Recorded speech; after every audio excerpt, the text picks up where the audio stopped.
எங்களுடைய ஒரே இலக்கு தமிழகத்தில் காங்கிரஸ் ஆட்சி வர வேண்டும் என்பதுதான். அது உடனடியாக வருவதற்கு வாய்ப்பு இல்லை என்கிற போது குறைந்தபட்சம் ஆட்சியில் எங்களுக்கு அங்கீகாரம் கிடைக்கிற ஒரு வாய்ப்பு கிடைத்தால் அதை தானே பயன்படுத்திக்குவோம். திமுகவினரோட ஊழலால தான் காங்கிரஸ் கட்சியோட ஆட்சியே வீழ்ந்துச்சு அப்படிங்கிற குற்றச்சாட்டும் இருக்கு. உண்மையிலேயே பாராட்டம் தோணுதுமா? இவ்வளவு சின்ன வயசுல எவ்வளவு பெரிய உண்மையை சொன்னோமா? பலார்னு அரைஞ்ச மாதிரி இருக்கு. ஆனால் நியாயம் தான். திமுக ஊழலால் தான் காங்கிரஸ் ஆட்சியே போச்சு அப்படின்னு சொல்றாங்க. நீ தானமா சொன்ன, நானா சொன்னேன்? அப்படி இருந்தும் அவனோட இவ்வளவு நாள் கூட்டணியில இருந்தீங்க அப்படின்னு கேட்ட பாருமா, அது $1 மில்லியன் கொஸ்டின். தலை கவிழ்ந்து நாணத்தோடும் வெட்கத்தோடும் ஆமாமா தப்பு தான் பண்ணிட்டோம் அப்படின்னு சொல்வது தவிர. காங்கிரஸ் கட்சி இப்படிப்பட்ட செக்யூலர் பார்ட்டி தான். இங்கே தமிழ்நாட்டை பொறுத்த வரைக்கும் ஸ்ட்ரக்சர் வைஸ் ரொம்ப பலமாக இருக்கக்கூடிய கட்சியும் திமுக. செக்யூலரிசம் தூக்கி சுமக்கக்கூடிய கட்சியும் திமுக. 54 முதலமைச்சராக காமராஜர் வருகிற போது பரமேஸ்வரன் பிள்ளை, அவர் பிள்ளைன்னு சொல்லுவாங்க, பரமேஸ்வரன் பிள்ளை என்கின்ற பட்டியலினத்தைச் சேர்ந்தவரை இந்திய அறநிலையத்துறை அமைச்சராக ஆக்கினார். எங்க கட்சியில் அகில இந்திய தலைவர் இன்றைக்கும் ஒரு பட்டியலினத்தைச் சேர்ந்தவர். தமிழ்நாடு காங்கிரஸ் கட்சியுடைய தலைவர் ஒரு பட்டியலினத்தைச் சேர்ந்தவர். எங்களுக்கெல்லாம் சம உரிமை கிடையாது. நீங்க சொல்ற அந்த கட்சியில சம உரிமை இருக்கு. அந்த கட்சியில ஒரு குடும்பம் தான் தலைவரா இருக்கும், ஒரு குடும்பம் தான் ஆட்சிக்கு வந்தா முதலமைச்சரா இருக்கும். அதுக்கு பேர் தான் சம உரிமைன்னு சொன்னா நான் என்னமா பண்ண முடியும்? இவ்வளவு நாளா கூட்டணியில தான் இவ்வளவு இருக்கிறேம்மா, புரிதல் இருக்கு. நான் என்ன சொல்றேன், நாள் கூட்டணியில இருந்தீங்க, இருந்தேன்னு கேளுமா, இருந்தீங்கன்னு கேளு, அது நியாயம் இருக்கு. ரைட், அதுக்கு தப்புதாமா. ஜனவரியில திமுக கூட்டணி உடையும் அப்படின்னு எல்லாம் சொல்றாங்க. அப்ப ஜனவரி உடையும் இருந்தாதானே உடைய. ஏற்கனவே எதுக்குமா பேச்சுவார்த்தை நடத்துறாங்க? இந்தியாவிலேயே RSS அது மதவாத இயக்கம் அல்ல அப்படின்னு சொன்ன ஒரு அரசியல் தலைவர் யார் தெரியுமா? அத்வானி இல்லம்மா, வாஜ்பாய் இல்லம்மா, திமுகவுடைய தலைவர் கருணாநிதி. அவர் தான் முரசொல்ல இப்ப எடுத்து படிச்சுக்கலாம். இன்க்ளூசிவ் நியூஸ் தமிழ் நேயர்களுக்கு வணக்கம். இன்றைக்கு நேர்காணல நம்ம கூட இணைஞ்சிருக்காங்க காங்கிரஸ் கட்சியினுடைய மூத்த தலைவர் திரு திருச்சி வேலுசாமி அவர்கள். நிறைய கேள்விகள் கேட்க போறோம், வாங்க பேசலாம். வணக்கம் சார். வணக்கம். காங்கிரஸ் கட்சிக்குன்னு நீண்ட நெடிய வரலாறு இருக்கு. நீங்க சுதந்திர போராட்டத்துல நீங்க சொன்ன மாதிரி காங்கிரஸ் கட்சிக்கு பெரும் பங்கு இருக்கு. நிறைய இழப்புகளை எல்லாம் சந்தித்த கட்சி, தொடர்ச்சியாக தமிழ்நாட்டையும் ஆண்ட கட்சியும் கூட. ஸோ இவ்வளோ நெடிய வரலாறு இருக்கு. இப்போ விஜய் ஒரு 2 வருஷம் தான் ஆகுது கட்சி ஆரம்பிச்சு, அவரோட தலைமையில கூட்டணிக்கு போறது அப்படிங்கிறது உங்களுக்கு ஒரு டிராபேக்கா இல்லையா? இருக்குதான் செய்யுமா? அது வேற. நீ சொல்றது என்னன்னா, நீ முன்னால சொன்ன மாதிரி யதார்த்தம் நிதர்சனம். நாங்கள் பல காரணங்களுக்காக எங்களுடைய ஒரே இலக்கு தமிழகத்தில் காங்கிரஸ் ஆட்சி வர வேண்டும் என்பதுதான். அது உடனடியாக வருவதற்கு வாய்ப்பு இல்லை என்கிற போது குறைந்தபட்சம் ஆட்சியில் எங்களுக்கு அங்கீகாரம் கிடைக்கிற ஒரு வாய்ப்பு கிடைத்தால் அதை தானே பயன்படுத்திக்குவோம். திமுகவினரோட ஊழலால தான் காங்கிரஸ் கட்சியோட ஆட்சியே வீழ்ந்துச்சு அப்படிங்கிற குற்றச்சாட்டும் இருக்கு. அப்படி பார்க்கும்போது, அப்படி இருக்கும் போதே ஒரு அண்டர்ஸ்டாண்டிங்ல திமுகவோட தான் காங்கிரஸ் கூட்டணியில இருக்குங்கும் போது, இப்ப விஜய் அப்படிங்கிற ஒரு ஆப்ஷன் கிடைச்சதுனால நீங்க இப்படி திமுகவை பலமாக எதிர்க்கிறதும் விஜய்க்கு ரொம்ப ஆதரவாக பேசுறதுமா இருக்குதா? உண்மையிலேயே பாராட்டம் தோணுதுமா? இவ்வளவு சின்ன வயசுல எவ்வளவு பெரிய உண்மையை சொன்னோமா? பலார்னு அரைஞ்ச மாதிரி இருக்கு. ஆனால் நியாயம்தான். திமுக ஊழலால் தான் காங்கிரஸ் ஆட்சியே போச்சு அப்படின்னு சொல்றாங்க. நீ தானமா சொன்ன, நானா சொன்னேன்? அப்படி இருந்தும் அவனோட இவ்வளவு நாள் கூட்டணியில இருந்தீங்க அப்படின்னு கேட்ட பாருமா, அது $1 மில்லியன் கொஸ்டின். நான் தலை கவிழ்ந்து நாணத்தோடும் வெட்கத்தோடும் ஆமாமா தப்பு தான் பண்ணிட்டோம் அப்படின்னு சொல்வது தவிர ஒரு வழி இல்லை. ஏன் இவ்வளவு திமுக எதிர்ப்பு? ஏமா இப்பதானவா சொன்னேன், அவங்களாலதான் அவங்க ஆட்சி போச்சுன்னு. அப்புறம் ஏன் எதிர்க்கிறீங்கன்னு கேட்டா ரெண்டு முரணா இருக்கேன். இல்ல, ஏன் எதிர்க்கிறீங்கன்னா இப்பதான் எதிர்க்கிறீங்க. இப்பதான் இல்லை, அப்ப நான் முன்னால எதுக்க தெரியல. நான் கல்லூரியில் படிக்கிற காலத்திலேயே, இன்னும் சொல்றேமா உனக்கு வெளிப்படையா, 1971 தான் தேர்தல் பிரச்சாரத்துக்கு நான் போறேன். அப்பவே திமுக ஆட்சி என் மீது 3 வழக்கு போட்டுச்சு. அதற்கப்புறம் 72 திருச்சியில் ஒரு பெரிய மாணவர் போராட்டம், கிளை விடுதி சம்பவம். பெரியவங்களை கேட்டால் சொல்லுவாங்க, தமிழ்நாடு முழுக்க அந்த போராட்டம் இருந்துச்சு. அதில் அக்யூஸ் நம்பர் 1 நானுமா. பல வழக்குகளை நான் பார்த்துட்டேன், எனக்கு ஒன்றும் புதுசு இல்லை. ஆனால் ஒரு ஆட்சி அல்லது ஒரு கட்சி நல்லது செய்கிற போது அதை வாழ்த்துவதும், அது தவறு செய்கிற போது அதை எதிர்ப்பதும் தான் நியாயமான பொது வாழ்க்கையில் எதற்காக வருகிறோம் என்பதை புரிந்து கொண்டு வருகிறோன்னு செய்கிற வேலை. நாளைக்கே திமுகவில் ஒரு நல்ல ஆட்சி சொல்லட்டும், நல்ல கட்சி வந்துச்சுன்னா நல்ல விஷயத்தை சொன்னா நான் ஆதரிப்பேன். அது எனக்கு தயக்கமே கிடையாது. காங்கிரஸ் என்னென்ன செய்தது என்பதை நான் உன்னிடம் ஒத்துக்கொள்கிறேம்மா. அவைகளை மக்களிடத்தில் நாங்கள் கொண்டு போய் சேர்க்கல. அதனால வந்திருக்கிற இந்த கேவலம் தான் இந்த காங்கிரஸ் கட்சிக்கு. இன்னைக்கு இவ்வளவு பேசுறாங்க, சம உரிமை, சமத்துவம். இந்தியா சுதந்திரம் அடைகிற போது 47 அப்பவே சட்டமன்றம் இருந்துச்சு. அந்த சட்டமன்றத்தில் காங்கிரஸ் கட்சி ஆட்சி சுதந்திரம் வருகிறது. பிரகாசம் அடுத்து ஓமாந்தூரார், இவங்க 2 பேரும் தான் வர்றாங்க. அந்த ஆட்சியிலேயே ஒரு பட்டியலினத்தை சேர்ந்தவர் தான் சபாநாயகராக இருந்தார்னு கேள்விப்பட்டிருக்காமா? ஒன்றை கேட்டு இல்லை, உங்க அப்பாவுக்கே கூட தெரிய வாய்ப்பு இல்லை. இந்தியாவிலேயே அப்படிப்பட்ட புரட்சிகரமான சிந்தனையை இந்த தமிழ்நாட்டில் உருவாக்கினாங்க. சிவ சண்முகம் பிள்ளைன்னு அவர் பேர். காங்கிரஸ் கட்சி இப்படிப்பட்ட செக்யூலர் பார்ட்டி தான்.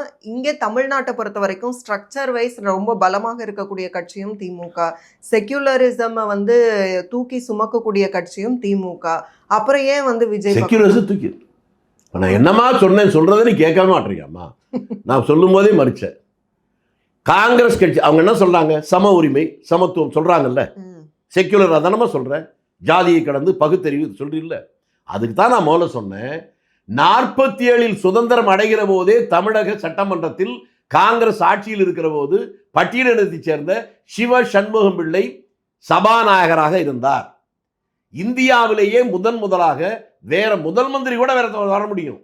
ஆனால் இந்து அறநிலையத்துறை அமைச்சராக ஒரு பட்டியலினத்தை சேர்ந்த வர முடியாது. 54லேயே முதலமைச்சராக காமராஜர் வருகிற போது பரமேஸ்வரன் பிள்ளை, அவர் பிள்ளைன்னு சொல்லுவாங்க, PR பரமேஸ்வரன் பிள்ளை என்கின்ற பட்டியலினத்தை சேர்ந்தவரை இந்திய அறநிலையத்துறை அமைச்சராக ஆக்கினார். எங்க கட்சியில் அகில இந்திய தலைவர் இன்றைக்கும் ஒரு பட்டியலினத்தை சேர்ந்தவர்.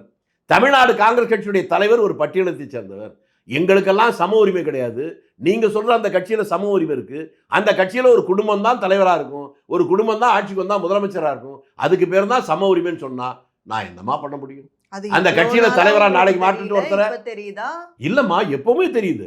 நீங்க தெரிஞ்சுக்கணும்னு சொன்னேன். எனக்கு தெரியுதுவா, உங்களை போன்றவன் தெரிஞ்சுக்கிட்டா நல்லதுன்னு சொன்னேன். இவ்வளவு நாளா கூட்டணியில தான் இவ்வளவு இருக்கிறேம்மா, புரிதல் இருக்கு. நான் என்ன சொல்றேன், நாள் கூட்டணியில இருந்தீங்க, ஏன் இருந்தேன்னு கேளுமா, ஏன் இருந்தீங்கன்னு கேளு. அது நியாயம் இருக்கு. ஏன் இருந்தீங்க? ரைட், அதுக்கு தப்புதாம்மா. நாளைக்கே திமுகவில் அந்த கட்சியுடைய தலைவரா ஒரு பட்டியலத்தை சேர்ந்தவர் போட்டோம். அந்த கட்சியில இன்றைக்காவது 54 காமராஜர் போட்டதை போல இன்றைக்கு ஒரு இந்து அறநிலையத்துறையில ஒரு பட்டியலத்தை சேர்ந்த அமைச்சரா போடுற துணிச்சல் இருக்கா? இதெல்லாம் செய்யாத அந்த கட்சி பகுத்தறிவு கட்சி, சீர்திருத்த கட்சி, எல்லாத்தையும் செய்த காங்கிரஸ் கட்சி பிற்போக்கு கட்சின்னு சொன்னீங்கன்னா தமிழ்நாட்டை ஆண்டவன் கூட காப்பாற்றும். காங்கிரஸ் வந்து விஜய் கூட கூட்டணி இல்லையா அப்படிங்கிற ஒரு கன்ஃபியூஷன் வரும்போது இப்ப அருமனை விழால கூட என்னன்னா பிரச்சனையே எங்க வருதுன்னா எல்லாருமே ஒட்டுமொத்தமா ஆதரவு தெரிவிச்சா பரவாயில்ல. இப்போ அருமனை விழாவுக்கு வந்து இன்விடேஷன் வருது, அதுல விஜய் வசந்த் எம்பி அவர்களோட பேர் இருக்கு, ராபர்ட் ப்ரூஸ் அவர்களோட பேர் இருக்கு. ஸோ இவங்கெல்லாம் வந்து நிராகரிக்கும் போது திருச்சி வேலுசாமி அவர்கள் காங்கிரஸ் சார்பாக போய் அங்க வந்து ஒரு பரபரப்பை கிளப்புகிறார். விஜய் நீங்க சொன்னவரை எம்எல்ஏ எம்பின்னு சொன்னமா, நான் கலந்துக்கிறோம் அந்த மேடையில அந்த மாவட்ட காங்கிரஸ் கட்சியின் தலைவர் டாக்டர் பினுலால் சிங் அவர் பேசினார். காங்கிரஸ் கட்சியுடைய மாநில பொதுச் செயலாளர் ரமேஷ்குமார் அவரும் அந்த மேடையில் பேசினார். காங்கிரஸ் கட்சியுடைய இளைஞர் காங்கிரஸ் மாநில பொதுச் செயலாளர் அவர் அந்த மேடையில் பேசினார். வேண்டாம் போட்டோ தர்றமா ஒரு கட்சியினாக கட்சி நிர்வாகிகளை கட்சிங்களா எம்எல்ஏ எம்பி மட்டும் சொல்லுங்க. ஏன் அவங்கெல்லாம் இது அவங்ககிட்ட கேட்க வேண்டிய கேள்விமா, என்கிட்ட கேட்டு என்னவா பண்றது? உங்க கட்சிக்காரங்க தான். இல்ல, ஏன் கட்சிக்காரங்க தான். இந்த பதிலை நான் எப்படி சொல்ல முடியும்? அவங்க தானே சொல்ல முடியும். தேடி பிடிச்சி அவங்ககிட்ட கேட்டுருமா அந்த 2 பேரும் கட்டாயம் கேட்கணும். நானும் தெரிஞ்சுக்கணும். அதிருப்தியில சிலர் இருக்கும்போது சிலர் ஆதரவா இருக்கும்போது எப்படி ஒரு முடிவுக்கு வர முடியும்? டிஃபன் எல்லா நாளும் என்னமா சாப்பிட்ற? ஒரே இட்லின்னா இட்லியே சாப்பிட்றியா? மாற்றி சாப்பிட்றியா? ஒரு சாப்பிட்றதுல அதுல கூட ஒரே இதில் இருக்க முடியாது. ஒரு கட்சியில லட்சக்கணக்கான பேர் இருக்கும்போது எல்லாரும் ஒரே சிந்தனை இருப்பாங்கன்னு சொல்ல முடியாது. மாற்றங்கள் இருக்குன்னு தான் செய்யும். மாற்றமே இல்லைன்னா அது ஜனநாயக கட்சியே அல்ல. அதாவது மாற்றம் என்பது, அந்த மாற்றங்கிற வார்த்தை கூட தப்பு. கருத்து முரண்பாடு, அது விவாதத்துக்கு வரணும். விவாதித்து ஒரு நல்ல முடிவு எடுக்கணும். அதுதான் கட்சியா இருக்கும். நீங்க எப்படி கற்பனை பண்ணிட்டு இருக்கீங்கன்னா உங்களை போன்ற இளைஞர்கள் தலைமை சொல்லிட்டு அப்படியே கேட்கிற மிலிட்டரி மாதிரி இருக்கணும். அதுக்கு பேர் கட்சியே அல்ல, அது கொள்ளை கூட்டம். காங்கிரஸ் கொள்ளை கூட்டம். அங்கதான் தப்பு பண்றீங்க. தலைமை என்பது பொறுப்புக்கே ஒழிய அவர்கள் கொள்ளை கூட்ட தலைவர்கள் அல்ல. ஓகே பாஸ் சொல்றதுக்கு நாங்க கொள்ளை கூட்டம் இல்லை. தலைமை மேல இருக்கிற அதிருப்தியில நீங்க இப்படி ஐயையோ, சொல்றீங்களா? நீங்க விவரம் இல்லாம பேசுறமா திரும்பி திரும்பி. தலைமை என்பது அந்த தலைமைன்னா அவர் சொல்ல எல்லாத்தையும் கீழே இருக்க கேட்க, அது மிலிட்ரி அல்ல. சரி, அப்ப கூட்டணி போகணுங்கிற முடிவை தலைமை தான் தலைமை எடுப்பாங்க. யார் எடுப்பாங்க? இல்லைன்னா கூட்டணினா அகில இந்திய செயற்குழு தான் விவாதிச்சா முடிவு எடுக்கும். அங்கிருந்து விவாதித்ததுக்கு பின்னாலே அதை சொல்லுகிறவர்கள் தலைவராக இருப்பார்கள். அவர் சொல்வதையெல்லாம் கேட்பதல்ல. கட்சியில் விவாதித்து ஒவ்வொரு முறையும் முடிவெடுப்பாங்க. கூட்டணியோ அல்லது எதிர்ப்போ இதெல்லாம் அப்படித்தான் எடுப்பாங்க. நாங்கள் இப்பொழுது தொண்டருடைய கருத்துக்களை சொல்வது ஒவ்வொரு தொண்டருடைய கடமை. சரி, நான் டைரக்டாவே கேட்கிறேன். அப்போ தாவேகாவோட காங்கிரஸ் வந்து கூட்டணி வந்து எவ்வளவு பெர்சன்டேஜ்க்கு வாய்ப்பு இருக்கு? நான் டைரக்டாவே சொல்லிட்டேம்மா, இன்டைரக்டா நான் சொல்லவே இல்லம்மா. தேர்தல்ல இல்லம்மா. ஓ, உன்னுடைய ஆசை தெரியுதுமா, ஆசை உன்னுடைய இல்ல, இல்ல விருப்பம் தெரியுதுமா. போவீங்களா, போக அதைத்தான் மாட்டீங்களா நான் சொல்ல வரும்போதே அப்படிங்கிற உடனே speculation போவீங்களான்னு கேட்கிறேம்மா. உன்னுடைய விருப்பம் எனக்கு புரிகிறது, உன்னுடைய விருப்பத்தையும் கன்சிடர் பண்றேன், அது வேற விஷயம். ஆனால் என்னுடைய விருப்பம் அரசியலில் இதே முதல்ல சொன்ன மாதிரி எல்லாவற்றுக்கும் தமிழ்நாட்டில் உதாரணம். தேர்தல் அறிவித்து நாமினேஷன் போட்டதுக்கு பின்னால வித்ட்ரா பண்ணக்கூடிய 2-3 நாள்லயே புதிதாக ஒரு கூட்டணி உருவாகி தமிழ்நாட்டில் ஆட்சியை பிடிச்செல்லாம் பார்த்துட்டோம். அப்படிப்பட்ட ஊரில் உட்காந்துட்டு தேர்தலுக்கு இன்னும் 4 மாசத்துக்கு மேல இருக்கு, இன்னைக்கே நடக்குமா நடக்காதா, உங்க விருப்பத்தை தாம நம்ம சொல்லிக்கலாம். எதுவும் நடக்கும், எப்போதும் நடக்கும், எப்படியும் ஜனவரியில நடக்கும் திமுக என்பதுதான். கூட்டணி உடையும் அப்படின்னு எல்லாம் சொல்றாங்க. அப்ப ஜனவரி ஏமா நான் முன்னாலே சொன்னமா, எனக்கு இதுக்கு மேல விவரம் சொல்ல தெரியலம்மா. சரி. கூட்டணி ஆட்சி இருந்தாதான் இப்பவும் கூட்டணி இருக்குன்னு அர்த்தம். மற்றபடி கூட்டணி என்பது தேர்தலுக்கான ஏற்பாடுன்னு சொன்னேன். உடையும் இருந்தாதான் உடைய புதிதாக உருவாகிறதா இல்லையா என்பதுதான் பார்க்கணும். கூட்டணியில ஏமே ஏற்கனவே இருக்குன்னா எதுக்குமா பேச்சுவார்த்தை நடத்துறாங்க? கேட்கிறவன் ஏமா, நான் கிராமத்துக்காரன், நீ பட்டணத்தில் இருக்கம்மா, நான் புரியலன்னா கூட நீ விளக்கம் சொல்லலாமா. ஏற்கனவே உறுதியா இருக்குன்னா அப்புறம் பேச்சுவார்த்தை எதுக்கு? பேச்சுவார்த்தை எப்போ போதோ அப்போ புதுசா உருவாக்குறான்னு தான் அர்த்தம். இதுதான் எல்லா கட்சியிலும் இருக்கு. தேர்தலில் அந்தந்த தேர்தலில் கூட்டணியில் நான் இன்னும் உங்களுக்கு பிராங்கா சொல்றேமா, உங்களை போய் பிடிச்சது திமுகவும் அதிமுக எதிர் கட்சி நினைக்கிறீங்க. நாங்க திமுகவுடன் கூட்டணி இருந்திருக்கோம், அதிமுகவுடன் கூட்டணி இருந்திருக்கோம் இல்லையா? இருந்திருக்கமா இல்லையா?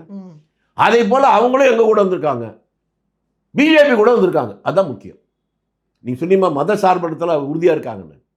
பிஜேபி கூட சேர்ந்தா அது மத சார்பா இல்லையா? இன்னொன்று தெரியுமாமா, இந்தியாவிலேயே RSS அது மதவாத இயக்கம் அல்ல அப்படின்னு சொன்ன ஒரு அரசியல் தலைவர் யார் தெரியுமா? அத்வானி இல்லம்மா, வாஜ்பாய் இல்லம்மா, திமுகவுடைய தலைவர் கருணாநிதி. அவர் தான் முரசொல்ல இப்போ எடுத்து படிச்சுக்கலாம். RSS என்பது சமூக சீர்திருத்த இயக்கம், பல பேர்கள் தவறாக பேசுகிறார்கள் அப்படின்னு பேசுறது அவர் எழுதிய கடிதம் இன்னைக்கு இருக்கு. அதையெல்லாம் நீங்க மறந்துட்டா அதுக்கு நான் பொறுப்பில்லை. மிக்க நன்றி உங்களுடைய நேரத்துக்கும் உங்களுடைய கருத்துக்களுக்கும். கூட்டணி அமைதா இல்லையாங்கிறத நாங்களும் வெயிட் பண்ணி உங்களுடைய விருப்பத்தை நாங்கள் நிறைவேற்றுவோம்.